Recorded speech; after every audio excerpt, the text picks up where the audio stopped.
up, babies? It's Alexis here, and today I am going to be doing a story time about my crazy ex neighbor. So, me and my husband, we found this apartment and we wanted to rent it. And I was pregnant at the time, so um, we found it and we looked at it and we liked it, so we wound up renting it.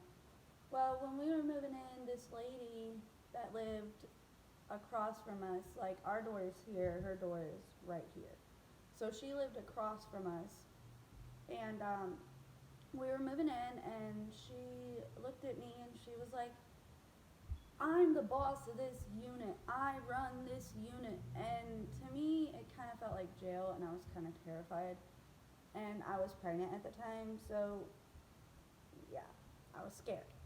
But anyway, we wound up ignoring her and moving in, and then things got worse and worse and worse as it progressed, and I wish I had taken videos. It got to the point where she was yelling and cussing at us. She was outside all hours of the night, staring at our door, waiting for us to come outside. Like, this lady was crazy. And one night, my sister, my brother, I think, my mom, and my stepdad had came up to visit to see my daughter. This was after she was born. This was like 2, 3 weeks after she was born.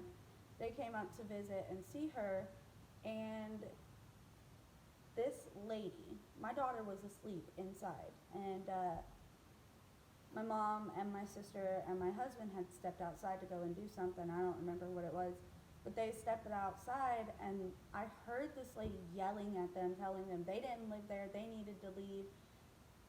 And so I stepped outside and I was like, "Ma'am, what is going on? My daughter is asleep." This lady was drunk, okay, and she started screaming at me. So then my sister was like, "You need to go back in your house and leave everybody alone." And she was like, "Well, I'm the boss of this unit." And then me hearing all this, I was trying to calm things down, get stuff settled, because like, we lived in an apartment complex. There was a bunch of kids, elderly people, all kinds of things. And like, she brought her son into it, who was, mind you, about 8 or 9. We're gonna call him Mike. So Mike comes outside and she calls him. She's like, "Mike, you need to come and see this. Witness what they're doing to me," and all this stuff. So Mike comes outside and he's like shaking and scared and freaking out. So he comes outside and he witnesses everything that happened. And my sister proceeds to tell this lady that it was up for her to bring her son into it. Which it was, because he was like 7 or 8, maybe 8, maybe. And it was just all mayhem.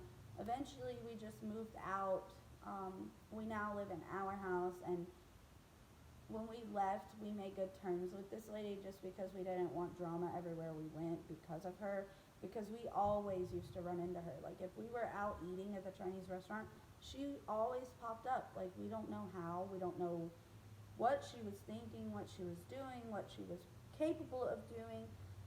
So we were terrified. But again, we moved out, and we wound up moving into our house because it was finally done being remodeled. And now we don't have any drama or anything like that, thank God.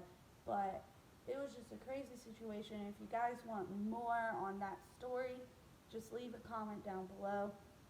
And if you haven't already, please, please, please subscribe and tap that notification bell so you can see every time when I post. And thank you so much for already 5 subscribers and 7 views on my last one. I know that's small, but it's still a big deal for me because I want to get out there on YouTube. I want to do something with my life. But anyways, I love you, babies. Have a good night, good day, wherever you are. Just enjoy it. Keep your head up. Don't let nobody tell you you can't do something, because you can. Believe me. And yeah, love you, babies. Bye.